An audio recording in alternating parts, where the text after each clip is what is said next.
پیدا کر سکتا تھا، کسی غیر کے گھر میں پیدا کر دیتا، پھر اس کے بعد پتہ نہیں آج ہم کہاں ہوتے، کس جگہ کیا کر رہے ہوتے، کس گندگی میں پڑے ہوئے ہوتے، کن گندے کاموں کے اندر ہم مبتلا ہوتے. لیکن اس پروردگار نے بغیر ہماری کسی درخواست کے ہمیں ایمان والے گھر میں پیدا کیا، ایمان کی دولت سے نوازا، جس کے نتیجے میں آج ہم اس کے گھر میں یہاں پر بیٹھے ہوئے ہیں. یہ پروردگار کا بہت بڑا انعام ہے.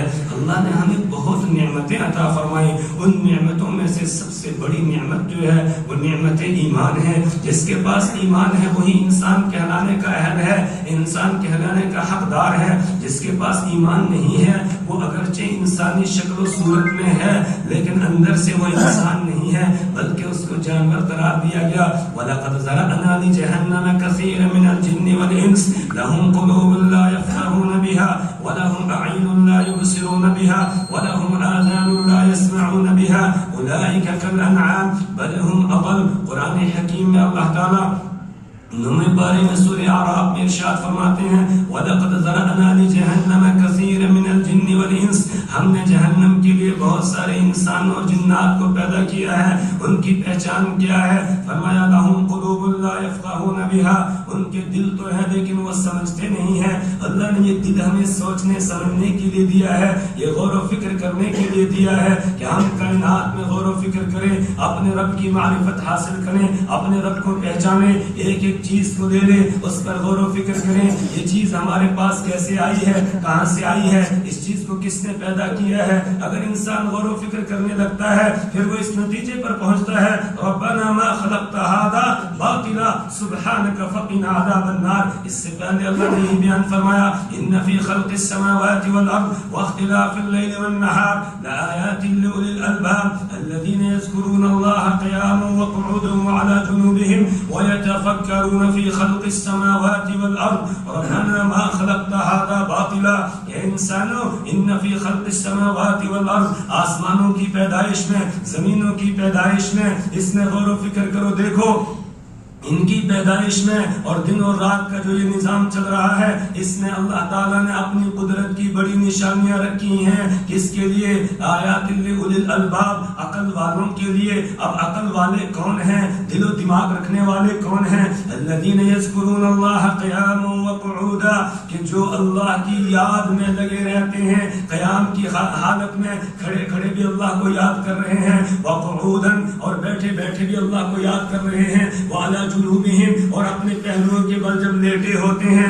مطلب یہ ہے کہ ہر حالت میں وہ اللہ کی یاد میں لگے رہتے ہیں، اپنے رب کا استحضار رکھتے ہیں، کبھی بھی اپنے رب سے غافل نہیں ہوتے ہیں، ہر وقت اپنے رب کو یاد رکھتے ہیں. اور کیا کرتے ہیں؟ وَيَتَفَكَّرُونَ فِي خَلْقِ السَّمَاوَاتِ وَالْأَرْضِ، وہ آسمان و زمین کی پیدائش میں غور و فکر کرتے ہیں. آسمان کو دیکھتے ہیں، اللہ اکبر، یہ اتنا بڑا چھت کس نے بنایا ہے؟ نہ کوئی دیوار ہے، نہ کوئی ستون ہے، کچھ بھی نہیں ہے. اور اللہ انسانوں کو کہتا ہے ذرا غور و فکر کرو، دیکھو میرے بنائے ہوئے اس چھت کو، آسمان کو. فرجع البصر هل ترى من فطور ثم ارجع البصر كرتين ينقلب اليك البصر خاسئا وهو حسير. تم غور و فکر کرو، دیکھو کوئی تمہیں اس کے اندر عیب نظر آتا ہے، کوئی شغاف، کوئی پھٹن، کوئی سوراخ نظر آتا ہے، کچھ بھی تمہیں نظر نہیں آئے گا. ارے پھر دیکھو، بار بار دیکھو، تم نظر کو پلٹ پلٹ کے دیکھو. فرجع البصر هل ترى من فطور ثم ارجع البصر كرتين ينقلب اليك البصر خاسئا وهو حسير. تمہاری نگاہ جو ہے وہ ناکام نامراد ہو کر واپس لوٹے گی، تمہیں کوئی عیب اس میں نظر نہیں آئے گا. وَيَتَفَكَّرُونَ فِي خَلْقِ السَّمَاوَاتِ وَالْأَرْضِ رَبَّنَا مَا خَلَقْتَ هَذَا بَاطِلًا. پھر وہ یہ کہنے پر مجبور ہو جاتے ہیں اے ہمارے پروردگار، تو نے کائنات میں ایک چیز بھی بیکار نہیں بنائی ہے. امام راضی رحمہ اللہ کی تفسیر ہے تفسیر کبیر، اس میں سورہ فاتحہ کی تفسیر میں لکھتے ہیں امام شافعی رحمہ اللہ سے کسی نے پوچھا کہ آپ نے رب کو کیسے پہچانا، رب کے وجود کا آپ نے کیسے یقین کیا؟ سامنے شہبود کا درخت درخت تھا. امام شافعی رحمہ اللہ نے اس کی طرف اشارہ کیا، کہا اس شہدود سے میں نے اپنے رب کو پہچان لیا. یہ شہدود کا پتا ہے، اس کو ریشم کا کیڑا کھاتا ہے، اس سے ریشم تیار ہوتا ہے. اسی پتے کو بکری کھاتی ہے اور کوئی جانور دودھ والا کھاتا ہے، اس سے دودھ تیار ہوتا ہے. اس کو کوئی ایسا جانور کھا رہا ہے جو دودھ نہیں دیتا ہے تو اس میں گوبر اور لید اور یہ ساری چیزیں تیار ہو رہی ہیں. اسی جو ہے شہدود کے درخت کو شہد کی مکھی اس پہ آ کر بیٹھتی ہے اور اس سے جو ہے جوس کے رس لے جاتی ہے، اس سے شہد تیار کرتی ہے. پتا ایک ہے، اس سے ریشم بھی تیار ہو رہا ہے، اس سے شہد بھی تیار ہو رہا ہے، اس سے دودھ بھی تیار ہو رہا ہے، اس سے مینگنیاں اور گوبر اور یہ ساری چیزیں تیار ہو رہی ہیں. یہ سارے کام کرنے والا کون ہے؟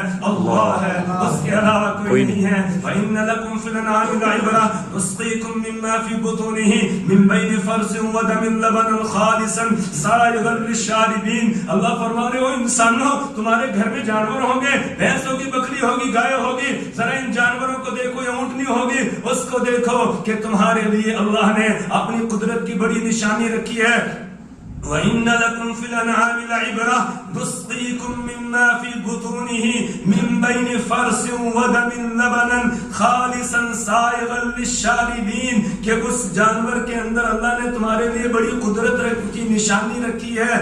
غور کرو، یہ جو خالص دودھ تم پیتے ہو، اس دودھ کو ہم پلا رہے ہیں. نُسْقِيكُم، میں تم کو یہ دودھ پلاتا ہوں. نُسْقِيكُم مِّمَّا فِي بُطُونِهِ، اس جانور کے پیٹ سے یہ دودھ میں تمہیں پلاتا ہوں، میں تمہیں دیتا ہوں. من بین فرث ودم، گوبر اور خون کے بیچ میں سے میں صاف اور شفاف دودھ نکال کر لاتا ہوں. لبنا خالصا سائغا للشاربین، نہ اس میں خون کا رنگ ہے، نہ اس میں گوبر اور پیشاب کی بدبو ہے، نہ کوئی اور کسی قسم کی ملاوٹ ہے. سائغا للشاربین، مزیدار ہے پینے والوں کے لیے. ارے دودھ کا ایک گلاس جو تم پیتے ہو، ایک کپ میں دودھ ڈال کر پیتے ہو، اس پر کبھی غور کیا یہ دودھ کون ہمیں پہنچا رہا ہے؟ یہ اللہ دے رہا ہے. تو فرمایا کہ جو عقل والے ہیں وہ غور کرتے ہیں ایک ایک چیز میں. امام غزالی رحمہ اللہ نے تفسیر کے اندر یہ بات بھی نقل کی کہ ایک اللہ والا گزر رہا تھا، اس نے دیکھا ایک بچھو جو ہے وہ بڑی تیزی کے ساتھ دوڑ رہا ہے، تیزی کے ساتھ چل رہا ہے. تو وہ سمجھ گئے کہ یہ کہیں کسی مہم پر چل رہا ہے. اللہ نے فرمایا ہے اس کی کائنات میں کوئی ایک چیز بھی بیکار نہیں ہے. ذرا دیکھتا ہوں یہ بچھو، اس سے پیدا کرنے کا کیا فائدہ ہے اور یہ کہاں دوڑتا ہوا چلا جا رہا ہے. وہ بچھو کے پیچھے پیچھے چلے. بچھو دریا کے کنارے پر پہنچ جاتا ہے اور آگے پانی ہے. بچھو رک جاتا ہے، تب تک ایک کچھوا آ جاتا ہے، آ کر بالکل دیوار یہ دریا کے کنارے پہ آ کر رک جاتا ہے. وہ کچھوا، بچھو جو ہے وہ کچھوے کی پیٹھ پہ سوار ہو جاتا ہے. کچھوا چلنا شروع ہو جاتا ہے. یہ اللہ والا بھی کشتی لیتا ہے اور دریا پار کرنے کے لیے اس کچھوے کے پیچھے پیچھے چل رہا ہے. کچھوا سیدھا پار لے جاتا ہے اس بچھو کو سوار کر کے اور ادھر جا کے اس کنارے پہ لگتا ہے. کنارے کے جا کر ساتھ جا کر رک جاتا ہے. بچھو اس کی پیٹھ سے اتر جاتا ہے. اس اللہ والے نے بھی کشتی کو چھوڑا اور بچھو کے پیچھے چل پڑا. بچھو بڑی تیزی کے ساتھ چل رہا ہے. چلتے چلتے آگے دیکھا ایک درخت کے نیچے ایک آدمی سویا ہوا ہے. وہاں ایک سانپ ہے، بڑا سانپ جو ہوتا ہے اژدہا، وہ اس طریقے سے جو ہے اس آدمی کو کاٹنے کی تیاری کر رہا ہے. اپنے منہ کو، اپنی زبان کو تیز کر رہا ہے کاٹنے کے لیے. ایک دم بچھو وہاں پہنچتا ہے، جا کر اس سانپ کو ڈھک لگاتا ہے. جیسے ہی اس کو ڈھستا ہے، ڈھستے ہی سانپ بل کھا کر نیچے گرتا ہے اور وہیں سانپ ختم ہو جاتا ہے. تب تک کہ اللہ والا بھی وہاں پہنچا ہے. اس آدمی کی جو لیٹا ہوا تھا، سویا ہوا تھا، اس کی آنکھ کھل جاتی ہے. وہ دیکھتا ہے سانپ مرا پڑا ہے اور بچھو بھاگ رہا ہے. وہ پتھر اٹھاتا ہے بچھو کو مارنے کے لیے. یہ اللہ والا کہتا ہے اس بچھو کو نہیں مارنا، یہ تمہارا محسن ہے. اگر یہ نہ آیا ہوتا تو شاید سانپ تمہیں کاٹ لیتا. تمہیں اس بچھو نے بچایا ہے، اللہ نے اس کو بھیجا ہے، اس کو نہیں مارنا. تو اللہ کی اس کائنات میں کوئی چیز بیکار نہیں ہے. ربنا ما خلقت هذا باطلا، اے ہمارے پروردگار آپ نے اپنی اس کائنات میں کوئی ایک چیز بھی بیکار نہیں بنائی ہے. کوئی ثابت کر دے کہ کوئی چیز بیکار ہے. ایک چیز بھی بیکار نہیں ہے. اور جتنی چیزیں بنائی ہیں وہ ساری انسان کے لیے. هو الذی خلق لكم ما فی الارض جميعا، وہی اللہ ہے جس نے کائنات کی ساری چیزیں تمہارے لیے بنائی ہے، تمہارے فائدے کے لیے بنائی ہے. ہیں, ساری چیزیں انسان کو فائدہ پہنچانے والی ہیں. تو جن کے پاس دل و دماغ ہے اور عقل رکھتے ہیں وہ اللہ کی اس کائنات میں غور و فکر کرتے ہیں. اور جن کو اللہ نے جہنم کے لیے پیدا کیا ہے, اللہ فرماتے لہم قلوب لا یفقہون بہا, ان کے پاس دل تو ہیں لیکن ان دلوں کو وہ کام میں نہیں لاتے, وہ سمجھتے نہیں ہیں, بس وہ دیکھ رہے ہیں جیسے بڑے کرتے آ رہے تھے اسی طرح کر رہے ہیں, اپنی عقل سے کوئی کام نہیں لیتے ہیں. کوئی کسی درخت کے سامنے جھک رہا ہے, کوئی جانور کے سامنے جھک رہا ہے, کوئی کسی پتھر کو اپنا خدا بنائے ہوئے ہے, کوئی پانی کے چشمے کو اپنا خدا سمجھ رہا ہے, کوئی کسی اور چیز کو اپنا خدا مانے ہوئے ہے, اس کے سامنے جھک رہا ہے. اپنے رب کی معرفت وہ حاصل نہیں کرتے ہیں. لہم قلوب لا یفقہون بہا, ان کے دل تو ہیں لیکن وہ دل سے کام نہیں لیتے ہیں, وہ سمجھتے نہیں ہیں, وہ کائنات میں غور و فکر نہیں کرتے ہیں.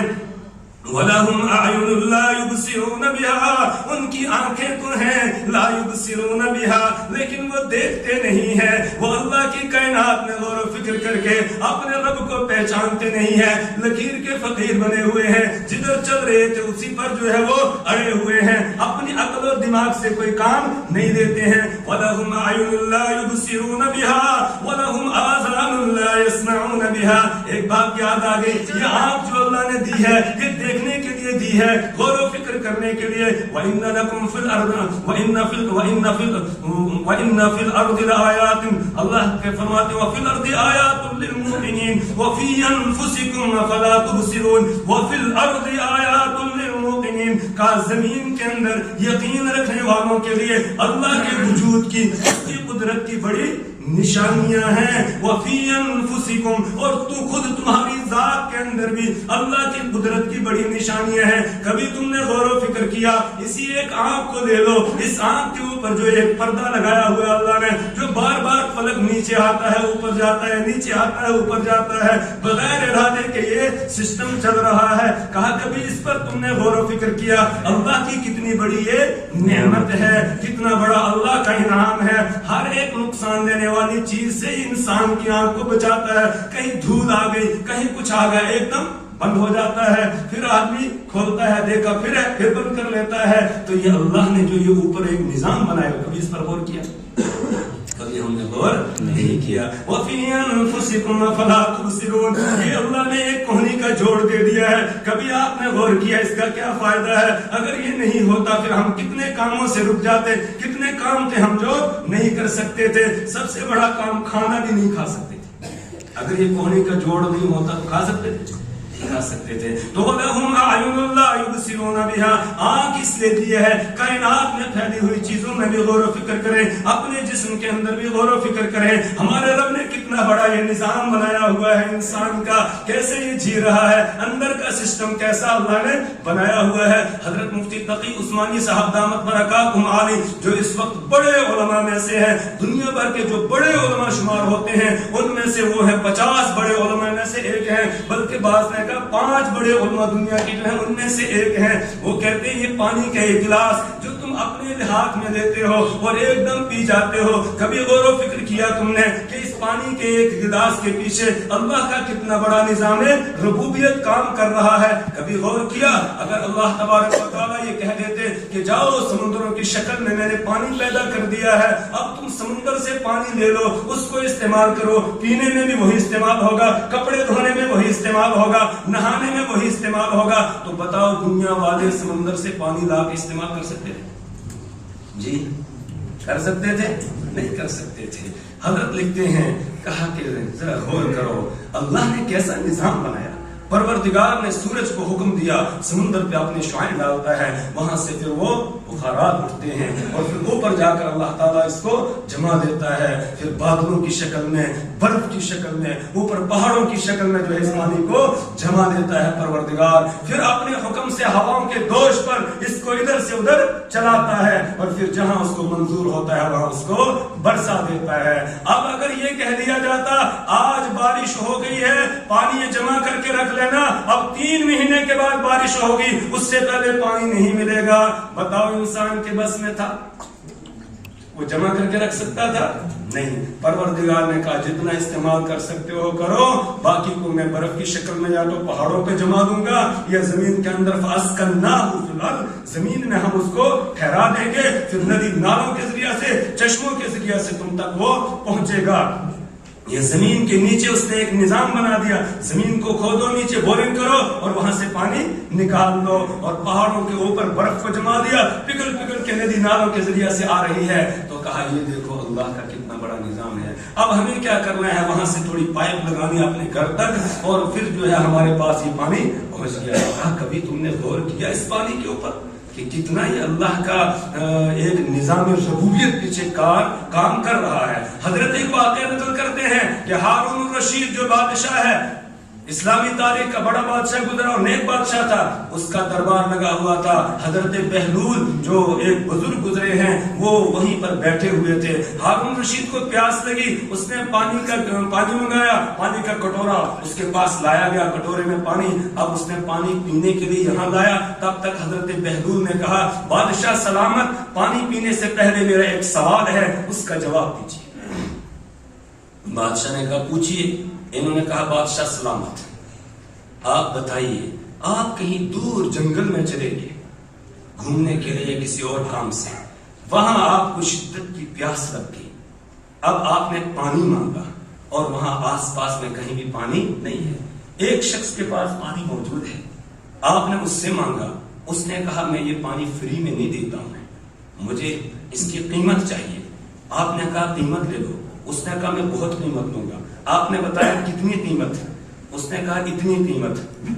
تو پھر آپ کیا کریں گے؟ پانی خریدیں گے، اس کو پیئیں گے یا چھوڑ دیں گے؟ تو بادشاہ نے یہ کہا کہ اب میں اس کو قیمتاً خریدوں گا. کہا کتنی قیمت دو گے؟ کہا جتنی وہ مانگے گا، یہاں تک کہ اگر وہ یہ کہے گا کہ بادشاہت مجھے دے دو تو میں وہ دینے کے لیے تیار ہو جاؤں گا. کیوں؟ اس لیے کہ جب شدت کی پیاس انسان کو لگ جاتی ہے، اگر اس وقت میں پانی نہ ملے تو آدمی کی جان کا خطرہ ہوتا ہے. میری جان چلی جائے گی تو بادشاہت کو. انہوں نے کہا چلیے اب آپ اس پانی کو پی لیجیے. پانی پی لیا. پینے کے بعد کہا حضرت اب ایک میرا اور سوال ہے، وہ یہ ہے اگر یہ پانی آپ کے جسم کے اندر رک جائے اور پیشاب کے راستے سے یہ باہر نہ آئے تو اب کیا کرو گے؟ کہنے لگے کہ یہ تو ناقابل برداشت حالت ہے، پیشاب رک جائے کسی کا، آدمی برداشت نہیں کر سکتا ہے. علاج معالجے کے لیے جاؤں گا، ڈاکٹر کے پاس جاؤں گا، حکیم کے پاس جاؤں گا، تو پھر علاج کرواؤں گا. حضرت بہلول نے یہ پوچھا کہ اگر ڈاکٹر اور حکیم یہ کہیں کہ ہمیں بھاری قیمت چاہیے، ہمیں بھاری فیس چاہیے اس علاج کے لیے، تو کیا کرو گے؟ تو بادشاہ نے یہ کہا کہ میں جو وہ مانگیں گے دینے کے لیے تیار ہو جاؤں گا. یہاں تک کہ اگر وہ کہیں گے بادشاہت دے دو تو میں یہ بھی دینے کے لیے تیار ہو جاؤں گا. کیوں؟ اس لیے کہ پیشاب رکنے کی جو حالت ہے وہ ناقابل برداشت ہوتی ہے. انہوں نے کہا کہ اب دیکھیے اللہ نے مفت میں آپ کو یہ پانی دیا، مفت میں اللہ نے یہ آپ کا اندرونی نظام بنایا ہے کہ جہاں جہاں پانی کو ضرورت تھی جسم میں وہاں پانی پہنچا دیا، جو پانی بچا اس کو جسم کے اندر سے صفائی کے بعد پیشاب کے راستے سے اللہ نے باہر نکال دیا. کہا کبھی اس پر غور کیا؟ بادشاہ بھی دیکھنے لگا کہ کبھی غور نہیں کیا.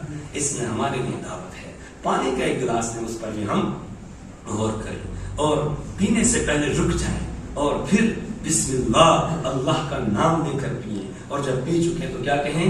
الحمدللہ، اللہ کا شکر ادا کریں.